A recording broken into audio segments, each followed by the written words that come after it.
Hi, I'm Russ Blackburn, Port St. Lucie City Manager. I'm here with Chief John Bolduc and Joe Mercurio, our Emergency Preparedness Manager. We'd like to provide you some information on the City of Port St. Lucie's preparedness for Hurricane Irma. Russ, what is the city doing to prepare right now? So we are in the preparation stage. We're making sure that all our vehicles are fueled. We're testing our emergency generators. We've gone out and reviewed all of our stormwater facilities and inlets to make sure that there are no clogs, and that if we do experience abnormal rain events, that the water flows easily.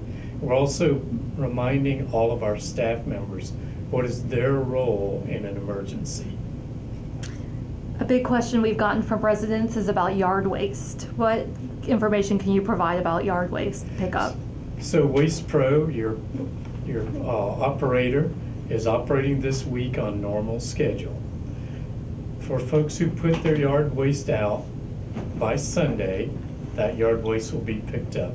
We're asking residents to not put any additional yard waste out after today. We're anticipating that they will be very busy as we experience potential winds later in the week.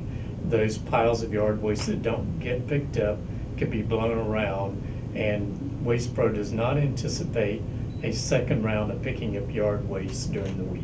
So, in other words, if your yard waste has already been picked up, your vegetative waste this week, they should not put more out because they're not coming back around. That's correct. They will not make another trip around. So if your yard waste was already on the curb from Sunday, it will be picked up, but there will be no more pickups this week after the normal pickup. All right, what about shelters? So St. Lucie County is the emergency preparedness coordinator for our county. So the St. Lucie County Emergency Preparedness will actually be making the determination of which facilities will be open as emergency shelters for all of unincorporated and for the incorporated areas in the county. If individuals are interested to know where the shelters are, when a shelter will be open, they should go to the St. Lucie County website or go to the City of Port St. Lucie website, and we will provide a link to the county so that residents can know what shelters are available, what time they're open, and what the rules may be for that specific shelter. Okay. Joe, where can people monitor the storm? What's a reliable source of information about monitoring the weather?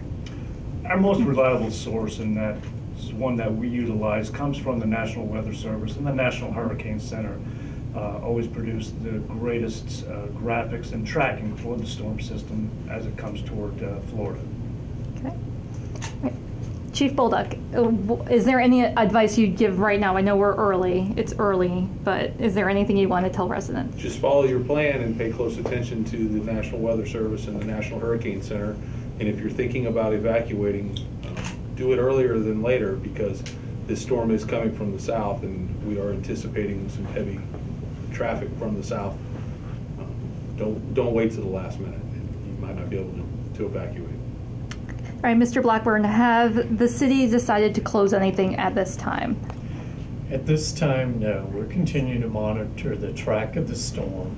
Tomorrow, we feel like we'll have a very good sense of where the storm will be heading, what the impact will be on Port St. Lucie and St. Lucie County. So early in the morning, certainly by 1 o'clock, we'll have made determinations. Should events that are sponsored by the city be canceled? What do we expect to see as a general impact to the city? What about declaring a state of emergency? Is that? We have not declared a state of emergency as of today, Tuesday. We will make that determination in the morning after hearing the latest track.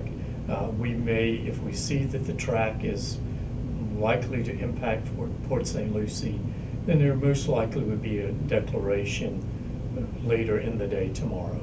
Okay.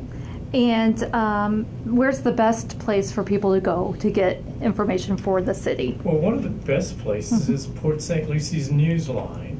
That phone number is 772 873-6397. Certainly, we would encourage citizens to listen to the Weather Channel, listen to your local TV channels that cover news for our area, look on the city's Facebook, look on the city's website, or give us a call at our Port St. Lucie news line, 772-873-6397. All right, just before we go, we've had a few questions from people watching at home. One quick question we just got is there is a rumor floating around that there is a boil water order in PSL. Is that correct? I'm unaware of any boil water notices in the city. Our utilities are operating as normal. We have no impact from the storm relative to boil water. Certainly, if for some reason the utility system should be impacted, we will let folks know, how to handle those issues, but none at this point. Okay. And one other quick question from a resident at home. Remind us again about trash and recycling. It's still on its normal. So if you haven't, we're on the normal schedule for our trash pickup, recycling, and vegetative debris. If your day is on Thursday, put your trash and recycling out that day unless you hear otherwise prior to then. If you have Wednesday as your day for debris pickup, you've already put it out on the street, it should be picked up. But please don't go and cut a lot of new debris and put it out so that it either overwhelms the crews or anticipate that it might be picked up on Thursday or Friday. We have no belief that that will happen. The crews for our contractor will be very busy, and they'll want to be efficient and get all the debris, the trash, and the recycling up on normal schedules. Okay, one more question before we cut off. What about sandbag handouts? Just came in. The city is not providing sandbags at this point. We are very busy trying to ensure that the infrastructure that benefits all of us as city residents is well maintained and can help you to survive this storm and thrive in this storm. So we're checking our drainage, we're checking our streets. We want to make sure that everything is functioning well as a city. To hand out sandbags at this point takes our employees away from those critical missions to provide sandbags. At some point in time, we may decide to hand out sandbags if all of our city facilities have been secured. Well, thank you very much for joining us, for coming on and giving this information. If there's any more questions, we'll try to answer them on Facebook in writing. Is there anything else you want to say? That's it. Thank you. All right. Thank you.